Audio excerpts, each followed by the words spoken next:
राजा परीक्षित ने कहा कि तुम्हारा सोने में वास होगा, पाप में वास होगा। जहाँ भी कोई छोटा मोटा पाप होगा वहाँ पर कलयुग का निवास रहेगा। उस वक्त में सोना पास में नहीं था। राजा परीक्षित के सिर पर जो मुकुट था वो सोने का था, और कोई सोने की वस्तु ना देखकर राजा परीक्षित के जो मुकुट में कलयुग बैठ जाता है। काफी समय बीत जाता है, राजकाज करते हुए कभी भी उन्होंने पाप करने का कोई मौका नहीं मिला। धर्म कार्य करता था। एक दिन जंगल में फिर से शिकार खेलने के लिए गया। उनको जो राजा परीक्षित था वो रास्ता भटक गया, और रास्ता भटकने के कारण इधर उधर फिरता रहा, और फिरते फिरते उसको भूख भी लगी और प्यास भी लगी।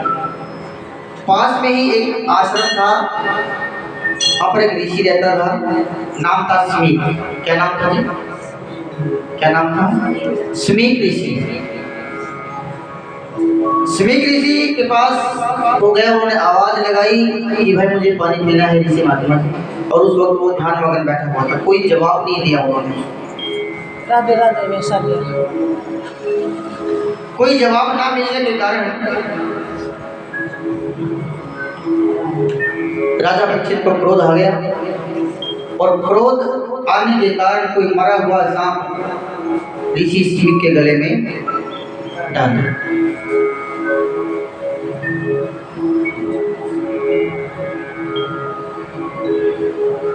पता भी नहीं चला ऋषि महात्मा को, स्मीक को, कि ये सर्प किसने डाला है। उधर से स्मीक ऋषि का लड़का, जिसका नाम श्रृंग ऋषि। क्या नाम? श्रृंग ऋषि वहां पर आए, और अपने पिता के गले में उन्होंने देखा कि मेरे पिता के गले में सांप, मरा हुआ सांप किसने डाल रखा। ये किसने डाला? किसने ऐसी दुष्टता की, दुस्साहस किया? और क्रोध के कारण उसके मुख से निकल गया कि आज से 7वें दिन जिसने भी ये रिश्ता की है उसको तत्क्षणात दस लेगा। बोलो राधे। आज से 7वें दिन वो मारा जाएगा।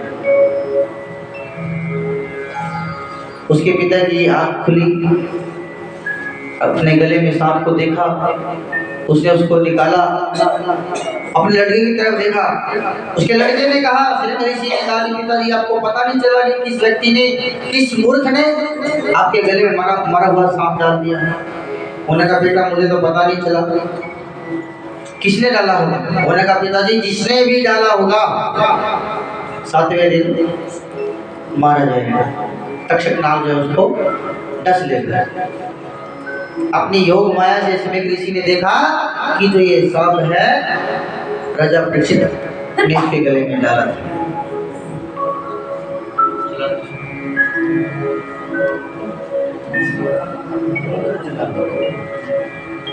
राजा परीक्षित ने इसके गले में सांप डाला था।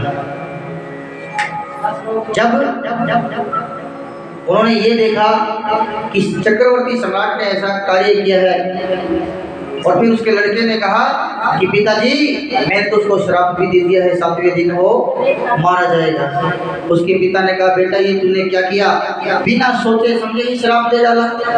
कोई बात नहीं, उन्होंने छोटा ही तो कोई कार्य किया था और इतनी बड़ी सजा उसको मिली, मौत की सजा तुमने उसको सुना दी, ये तूने ठीक नहीं किया। राजा के पास ये बातें पहुंची कि स्मीक ऋषि के लड़के ने, श्रृंग ऋषि ने आपको श्राप दिया है कि आज से 7वें दिन आपको तक्षक नाग डस लेगा। अब उस राजा को अपने करने पर पछतावा हुआ कि ये मैंने क्या कर डाला। इस दुष्ट कलयुग ने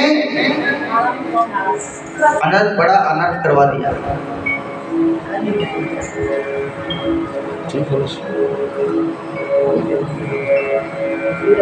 ऐसा अनर्थ एक चक्रवर्ती सम्राट आज से 7वें दिन मारा जाएगा। राजा उस ऋषि के पास गया कि हे ऋषि महात्मा, मुझे माफ करे।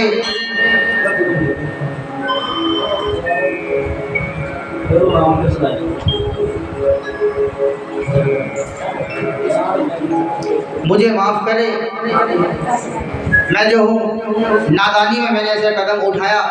बोलो मत जी।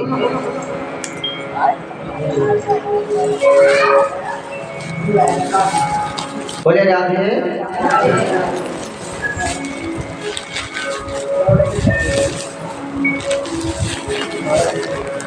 एक मुकुट है,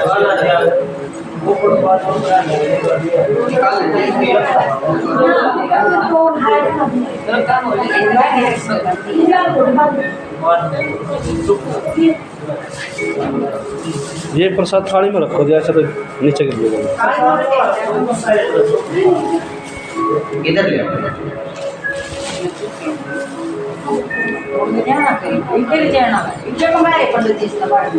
हाँ, मैंने सुन लो, अभी तक कथा सुन लो। अभी तो कम से कम आधा घंटा लगेगा। एक बती खाया हो गया, ठीक है, छोटा तो नहीं है। बोले राधे, बोले बांके बिहारी लाल की। हमने कथा कहाँ छोड़ा था अभी? हाँ, ऋषि महात्मा के पास गया कि आज से 7वें दिन तुम्हें नाग डस देगा और अपनी करनी का पछतावा